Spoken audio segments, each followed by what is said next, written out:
안 선생 읽으세요. 만천과해 하늘을 가리고 바다를 건너다. 위장수단으로 상대를 속이고 그 틈을 이용해 승리를 얻는 계모.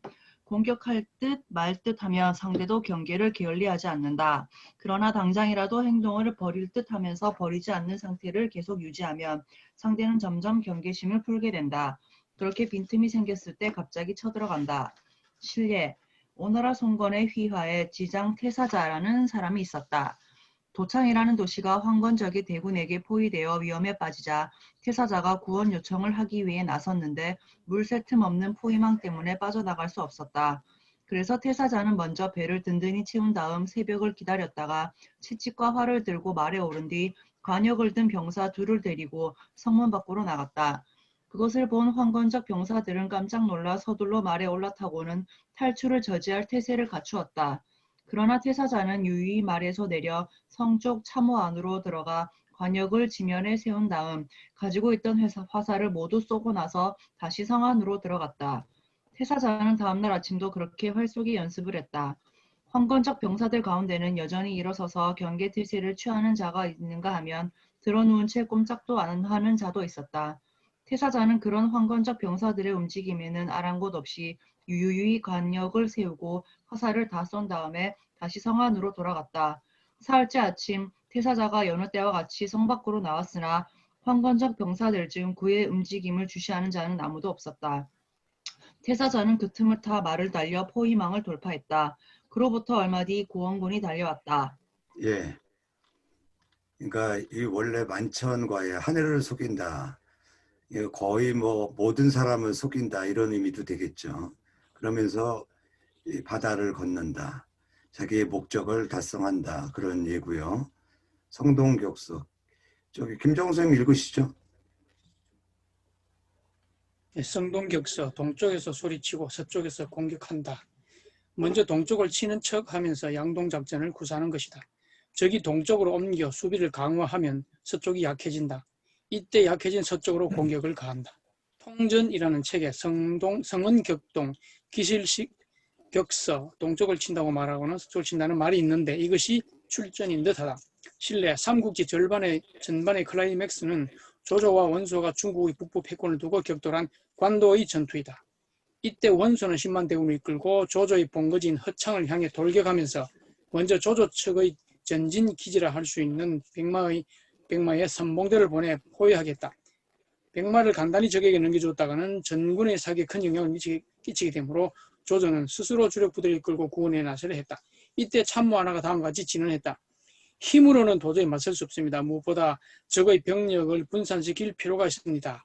제 생각으로는 먼저 서쪽으로 향하면서 적군의 배후로 돌아가는 척 해야 합니다.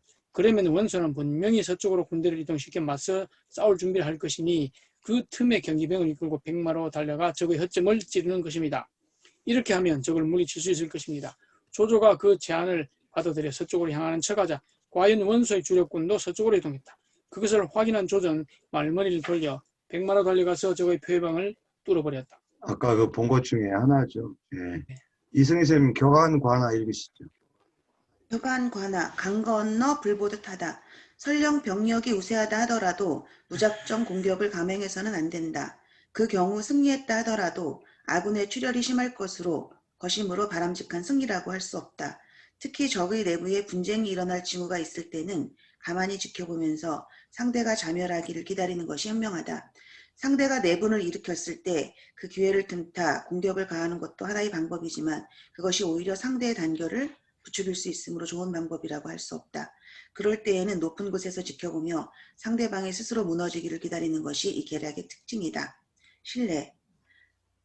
관도의 전투에서 대승을 거둔 조조는 중국의 북부 일대를 지배하게 되었다. 그러나 원소의 아들 원상과 원희 일당이 북방의 이민족 오한에게 도망쳐서 저항할 태세를 보이고 있었다. 그래서 조조는 북방의 위협을 제거하기 위해 오한 토벌군을 일으켜 격파했고 원상과 원희 일당은 다시 요동의 공송강에게로 도망쳤다.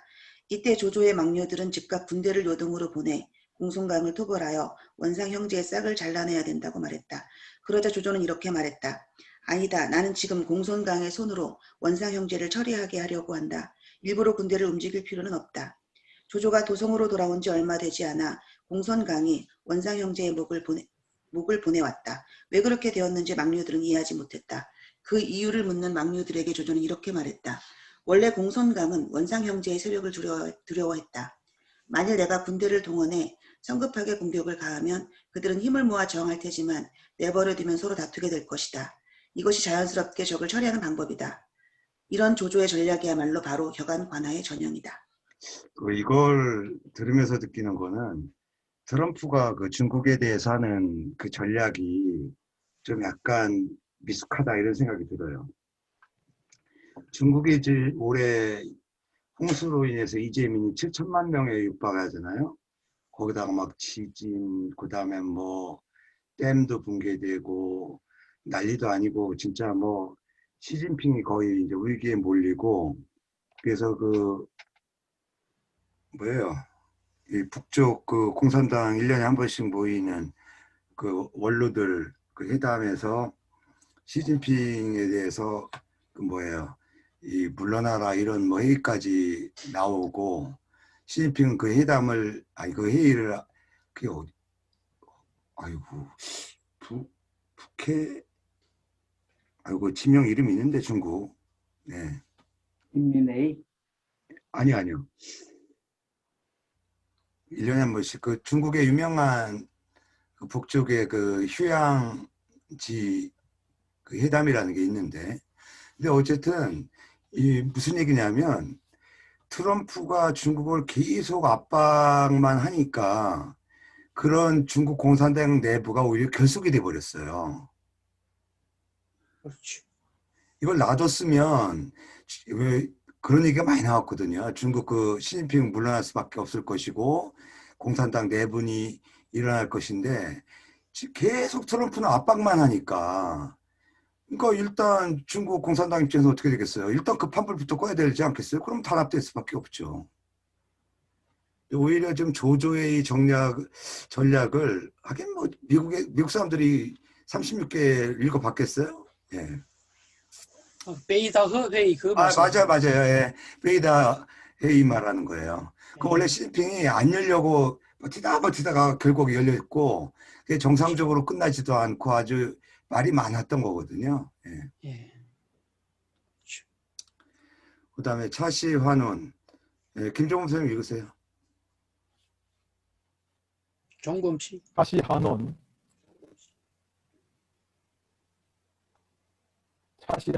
죽은 사람의 영혼이 다른 시체를 쥐어 부활한다. 이용할 수 있으면 무엇이든 이용해 세력을 확대하는 계략이다. 물론 이용하는 방법도 인류적이지 않다. 자기 방어를 위한 방파제로 이용하고 세력 확대를 위한 은밀한 수단으로 이용하며 집안을 견고히 하고 잡음이 너무 심하네. 이영성 선생님이 이어서 읽으세요. 집안을 견고히 하고 확대하기 위한 발판으로 삼기도 한다. 이용의 전제 조건은 상대의 세력이 약하고 이용 가치가 있어야 한다는 것이다. 상대에게 이용 가치가 없으면 그냥 삼켜버린다. 신뢰. 삼국지에서 유비가 촉지방에 자립의 기반을 세운 방식도 이런 계략에 기초한 것이다. 유비는 예전부터 촉지방에 욕심이 있지만 유장이라는 자가 그런대로 잘 다스리고 있었기에 군대를 움직일 대의 명분이 없었다. 그러던 차에 유장이 북방의 수비에 불안을 느끼고 유비에게 도움을 요청한 것이다. 유비는 기뻐하며 스스로 군대를 이끌고 가서 구실을 만들어 유장을 공격한 뒤 촉 지방을 빼앗아 버렸다. 초대를 받은 자가 주인을 물리치고 그 자리를 꿰차고 앉은 것이다. 예, 오히려 이거는 차시환원보다 반개구 위주가 오히려 더 가까운 것 같지 않아요? 그렇죠? 네. 그 다음에 안 선생 읽으세요. 욕금 고종, 큰 것을 얻기 위해 작은 것을 풀어주다. 고의로라는 말을 여기다 못 넣었어요. 그렇죠? 네, 일부러. 도망칠 구멍을 막고 공격하면 상대는 반드시 반격해 온다. 그냥 도망치게 내버려두면 상대의 기세는 자연히 약해진다. 추격할 때도 너무 심하게 몰아붙여서는 안 된다. 서서히 체력을 소모시키고 투지를 잃게 만들어 모래알처럼 흩어지기를 기다리면 피를 흘리지 않고도 이길 수 있다. 요컨대 가만히 때를 기다리면 좋은 결과를 기대할 수 있다는 것이 이 계략의 요체이다. 실례, 삼국지에서 제갈공명이 남방 이민족의 반란군을 진압하기 위해 군사를 일으킨 뒤 정군을 향해 명령을 내렸다. 적의 대장 맹획은 절대로 죽여서는 안 된다. 반드시 살려두어라. 맹획은 반란군의 주모자였다. 격전을 거친 뒤 맹획이 공명 앞에 잡혀왔다. 그러자 공명은 자기 군대의 진영을 손수 안내하면서 물었다. 우리 군의 포진이 어떤가? 그러자 맹획이 대답했다. 아까는 우리가 이런 포진을 몰라서 지고 말았다. 이제 알게 된 이상 다시 한번 싸우면 반드시 이길 것이다. 공명은 웃으며 말했다. 그거 참 재미있는 말을 하는구나. 좋아, 이자를 풀어주어라. 이렇게 해서 맹획은 7차례나 석방되었다가 7차례 모두 다시 사로잡혔다. 이 고사에서 7정칠금이라는 말이 생겼다. 7번째 사로잡혔을 때는 맹획도 내심 공명에게 감복하고 말았다. 공명이 다시 풀어주려 하자 맹획이 말했다. 당신은 신과 같은 사람이요. 다시는 반란을 일으키지 않겠소. 공명은 무력토벌을 병행하면서 욕금 고종의 계략으로 이민족의 마음을 사로잡은 것이다. 예, 이건 뭐 다 알고 있는 얘기죠. 그다음에 투량환주. 김종훈 선생님 다시 읽어보세요.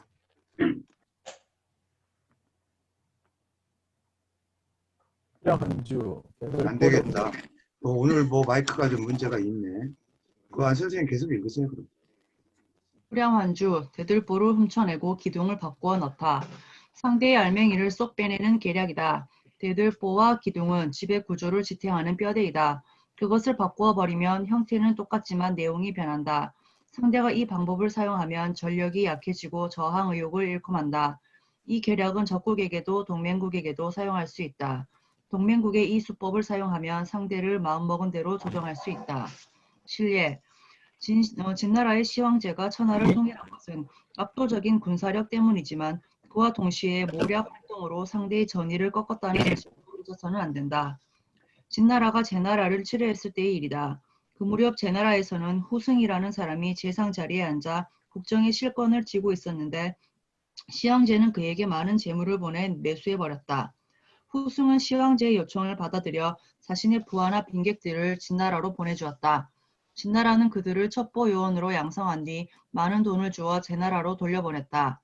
진나라의 뜻을 받아들인 그들은 귀국한 뒤 진나라의 강대한 군사력에 대해 열심히 선전하고 입을 맞추어 전쟁을 중지해야 한다고 제나라 왕을 설득했다. 뒷날 진나라가 제나라의 수도로 쳐들어갔을 때 제나라에서는 단 한 사람도 저항하지 않았다고 한다. 첩보원의 활동으로 나라의 뼈대가 무너져 저항할 의욕도 사라지고 만 것이다. 예, 마지막 주의사항. 도망이 최고다. 주의사항, 도망치는 것도 뛰어난 전략이다. 싸움을 피하는 것이 최선의 전략이라는 사고방식이다. 원래 중국의 병법에는 무작정 정면 충돌에 자폭하는 전법은 없다. 승산이 없을 때는 싸우지 않는다는 것이 기본적인 인식이다. 손자도 병력이 적을 때는 퇴각하고 승산이 없을 때는 싸우지 말아야 한다고 했다. 모자에도 이런 말이 있다. 유리할 때에는 공격하고 불리할 때에는 물러나는 것이 중요하다. 도망치는 데는 어떤 이점이 있을까? 첫째, 이기지 못하지만 지지도 않는다. 둘째, 전력을 보존해야 다음 전투에 대비할 수 있다. 근데 실제로 이게 진짜 열받으면 뻔히 질 것 같으면서도 못 참는 경우가 있죠. 예? 김종훈 선생님 어때요? 그것 때문에 많이 큰 실수를 했습니다. 지금도 그러고 지금도. 그래. 그 딸내미한테 덤비다가 맨날 깨지지. 저 따님 바본가 봐. 그 모든 얘기가 따님으로 귀결되네. 연애는 잘 돼가요? 모르겠습니다. 한 3명 만나는데 뭐 누구를 고를지. 대단하다.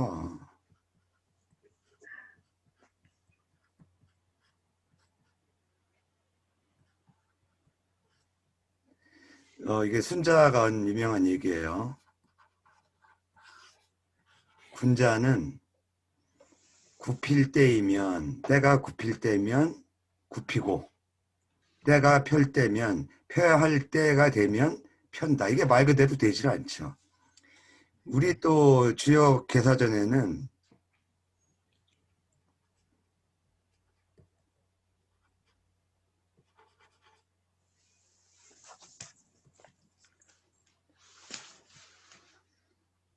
요새 왜 이렇게 글자까지 자꾸 잃어버리나 모르겠네.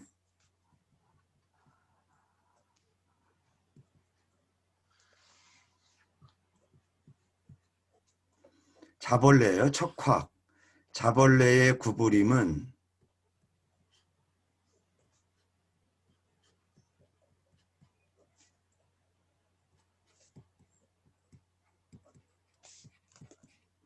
장차 그것으로서 믿기 위함이다 아니라 펴기 위함이다. 이 신자는 고전에서 늘 표신자하고 같아요.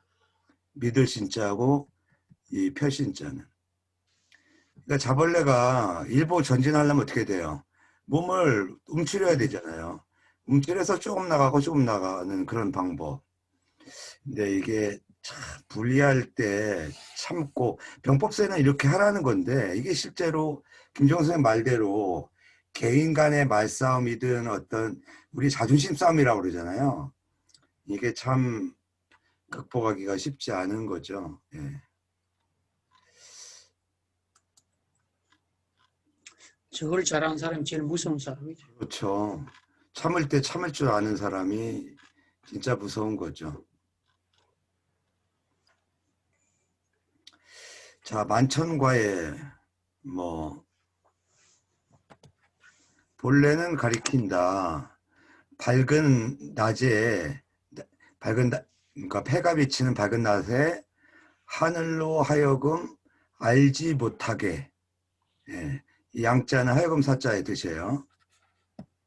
바다를 지난다는 것인데 아주 극대한 사기와 거짓말로 어떠한 사기 수단이라도 마다하지 않고 사용하는 것을 만천과외라는 말을 보통 쓴다는 거예요. 예. 근데 아까 그 얘기는 좀 다른 건데 어쨌든 이렇게도 쓰인다라는 거 알아두시고요. 이거는 이제 병력을 위조 구조, 위나라를 포위하여 조나라를 구한다. 병력을 분산시키기 위해서 오히려 그 다른 지역을 공격하거나 포위함으로써 분산의 효과를 노려서 승리를 도모한다. 차도살인, 남의 칼을 빌려 죽인다. 이거 많이 있죠. 왜 이간질 시켜가지고. 근데 좋은 예가 아니라 참 선뜻 말하기가 뭐한 거지만 맞습니다. 그 연애 관계에서도 이런 거 좀 있죠. 예. 지금 추미해 가지고 윤석열 치는 게 지금 자기 무슨 대검 차장 들고 하는 게 검사끼리 싸우게 만들잖아요. 그것도 일종의 차도 살인이죠. 예. 그렇죠, 그렇죠. 예, 예. 이성윤 씨가 지금 이 일대로는 뭐 우리 손자병법에서도 있는데 병서운 이렇게 나오네요. 작전 시에 우선 먼저 공격하지 말고 아주 뭐 정밀한 걸 기르고 예리함을 비축하여 먼 곳으로부터 온 필요한 적들을 대하는 것을 가리킨다. 예. 즉 적을 오게 하는 방법이다. 이 일대로라고 하는 것은. 병서에 이르기를 이거 번자로 바꿨더니 구름문자로 바뀌었네. 이게 원래 간자로 되어 있는 자리거든요. 병서에 이르기를 무릇 먼저 전지에 처하여 적들을 기다리는 쪽이 편안하고 나중에 싸움터에 처하여 급히 전투에 나가는 쪽은 피곤하다. 따라서 전쟁을 잘 싸우는 쪽은 남을 오게 하지 남에게 가지 않는다. 네. 그다음에 진화타고 이건 뭐 상대방의 혼란을 틈타서 공격한다 그런 거죠. 예. 현재는 남의 위기를 타서 공격하는 거. 예. 성동격서. 뭐 아까 특별한 건 없죠. 네. 그 다음에 무중생요. 본래는 한번 봅시다. 본래는 아무것도 없는 것인데 있는 것처럼 보이는 걸 가리킨다. 현재는 뭐를 형용하냐면 아무것도 없는데 날조하는, 돈도 없는데 계좌에 뭐 가짜로 계좌 증명을 해가지고 뭐 하는 방법. 저기 그 진미미 얘기 들어보니까 우리나라에 귀국할 때 최소 얼마 이상이 있어야 유학생이 귀국할 수 있다, 우리나라에 입국할 수 있다고 그러죠? 안소영 그게 얼마라고 그랬지? 뭐 들었는데 생각이 안 나네요. 그게 1,000만 원이든가? 그 정도 단위였던 것 같아요. 야, 근데 그게 갑부 아니면 그게 우리나라에 유학 오기가 어려운 거 아닌가 그러면?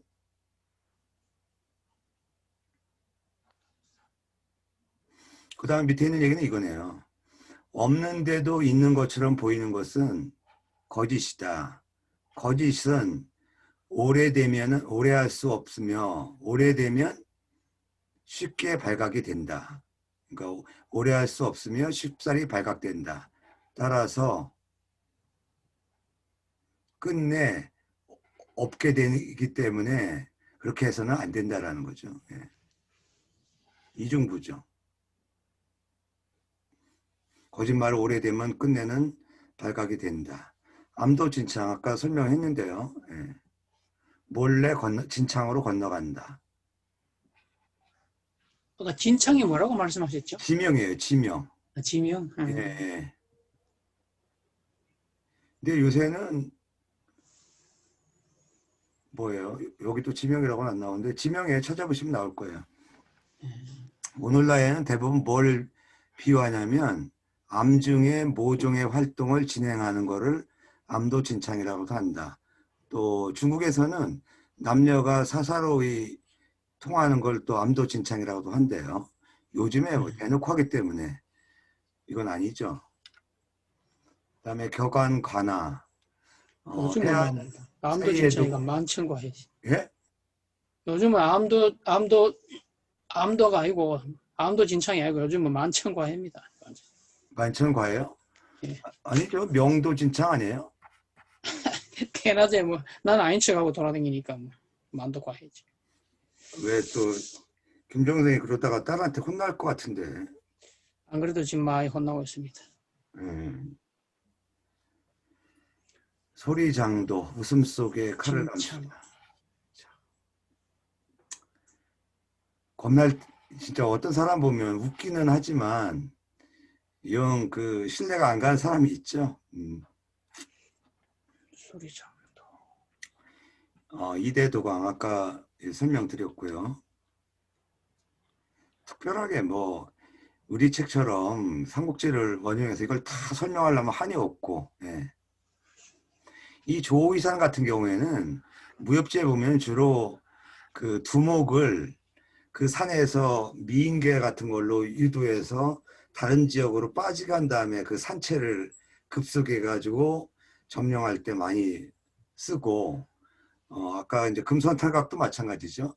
주로 그 두목이 위기에 몰렸을 때 그 후위를 도모하고 탈출할 때 주로 금선탈각이라는 말을 많이 쓰고요. 예. 칠종칠금은 아까 했죠. 예. 그러니까 제갈량이 맹획을 그렇게 여러 번 풀어준 이유는 자신감도 있었겠지만 또 하나는 뭐냐면 무력으로 내가 그 반군들을 진압하지 않는다라는, 모택동도 이걸 많이 써먹죠. 예. 대장정 할 때 보면은 가능한 절대 민가에서 식량을 그 뭐예요, 강제로 빼앗질 않죠. 그러니까 오히려 시간이 흐르면서 그 모택동이 장정하는 쪽은 기본적인 그 식량들을 오히려 스스로 보내거나 갖고 와서 그걸로 인해서 이 중국 전역을 통일하는 기반이 되죠. 이 장개석이 결국은 이제 지금 타이완으로 물러나게 되는 그런 계기가 되는데, 예, 사실 지금 뭐 어떻게 될지 모르겠습니다만은, 예, 중국 역사를 보면 이게 천하를 통일하는 그 계기가 되는 것이 우연만은 아니었던 것이다. 그러니까 리더십도 중요하고, 물론 뭐 때가 맞는 것도 중요하지만, 아까 우리 관도의 전투에서 보더라도 조조가 1년 동안 싸울 때, 물론 조조 개인 생각으로 그렇게 1년 동안 된 건 아니잖아요. 근데 주변에 참모들도 많고, 또 그 원소의 그 참모들이 다 이쪽으로 넘어오잖아요. 죽은 사람도 있지만. 그게 조조의, 우리가 확인할 수 없지만 또 다른 매력이 있었을 것이다. 조조는 이게 원래 출신이 뭐예요? 환관의 그 가짜 아들이잖아요. 그러니까 환관이 얼마나 많은 권모술수의 대가 아니었습니까? 십상시 아닙니까? 십상시 계통이죠. 환관은 실제로 이제 권력과 돈은 재산은 많지만 애를 못 낳으니까 가짜로, 예. 그러니까 유사 성행위도 하지만 가짜로 이제 그 조조를 받아들인 거 아니에요. 그러니까 그런 기반, 그 가풍의 영향이 조조한테 그 현란한 권모술수의 리더십을 작동해서 결국은 그 우리나라를 그 창업해서 제갈공명도 다 죽게 되고 결국은 삼국지에서 최종 승리를 거두게 되는 게 아니냐, 그런 생각이 드는 걸 보면 우리가 뭐라고 그래요? 정직한 리더십만이 최선은 아니다. 그런 거 생각하면 가정에서도 지고 사는 게, 예, 버티는 것보다는 지고 사는 게 오히려 가족의 평화와 국가의 평화를 구하는 게 아닌가. 부저 출신, 예, 근본적인, 예, 문제를 해결할 때 쓰는 방법이다. 예. 제가 볼 때는 김정숙한테 드리고 싶은 말씀은 용돈을 좀 더 주세요. 따님한테. 그게 근본적인 해결 방법이에요. 알겠습니다. 어떠세요? 예, 좋은 방법인 것 같습니다. 아까 혼수모 뭐라고 말씀하시는 것 같은데 왜요? 그 혼수모, 저번에 혹시 맨손으로 민물고기 잡는 그 TV 보신 적 있으세요? 네, 언뜻 봤어요. 달인. 예. 예. 근데 그 사람이 이렇게 하면 잡습니다. 근데 보여주는데 그게 이제 사실은 속임수가 있어요. 그게 혼수모 방법인데, 예. 반드시 물에 있는 고기를 맨손으로 잡을 때는 장갑을 찐 다음에 물이 흐르는 위쪽에서부터 손을 집어넣어야 되고, 그다음 내려가면서 흙먼지를 일으켜요. 그러면 이놈의 고기가 아무리 크든 작든 간에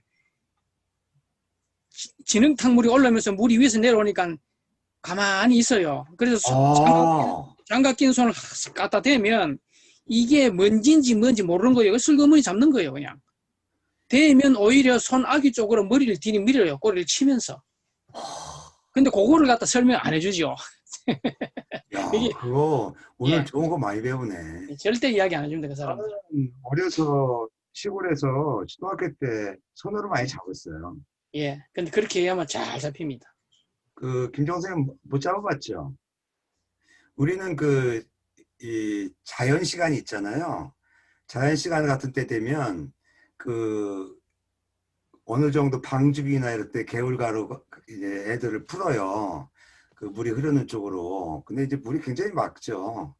근데 어떻게 잡냐면 지금도 아주 생생하게 느끼는데, 이게 그냥 걷다 보면요, 발 밑에 남이 앞에 간 그 친구의 발자국 속에 들어가 있는 물고기가 있어요. 맞습니다. 네. 직접 경험해보지 않은 사람은 몰라요. 그러니까 발 밑에 밟힌 고기 이렇게 건지는 거예요. 그것도 네. 쉽지 않아요. 근데 가장 많이 잡은 게 모래무지라고 하는 큰 네. 고기도 아니에요. 한 손가락만한 거. 근데 그게 제일 먹지는 맛있죠. 않습니다만은 그런 재미를 느꼈던 게 생각이 나는데, 물을 흐르게 하고 그 틈에 그 흙탕물 속에서 자기가 얻고 싶은 걸 얻는다. 그런 의미의 비유로 많이 씁니다. 예. 근데 진짜 지금 김종호 선생님 말 들으니까 한번 해볼 만한 방법이네. 저 잘 잡습니다, 맨손으로. 그러네. 거슬러 올라가 잡는 게 아니군요. 예, 위에서 물의 내려. 흐름을 타고 내려가면서 흙탕물을 만들고서 이렇게 예. 손을 더듬는다. 발하고 무릎하고 물 벅벅 진흙 쪽에 긁으면 여기 자갈 있는 데는 못 잡습니다. 실제로 해보신 것 같으네요, 진짜. 예. 그다음에 금선 탈각. 예, 이 금선은 이제 매미를 높여서는 얘기죠. 미화한 얘기죠. 매미가 껍질을 벗는다의 뜻인데 아까 얘기했듯이 위장으로 그 실제로는 있지 않은 모습을 남겨두고 그 몸의 알맹이는 탈출하는 때 용계 탈신, 계책을 이용하여 탈출하는 것, 자신을 벗는 것, 탈출한다는 뜻이에요. 예. 관문, 문을 닫는다는 뜻이죠. 문을 잠그고 적을 잡는다. 원교 근공학과 설명 들었고요. 특별하게 뭐 예.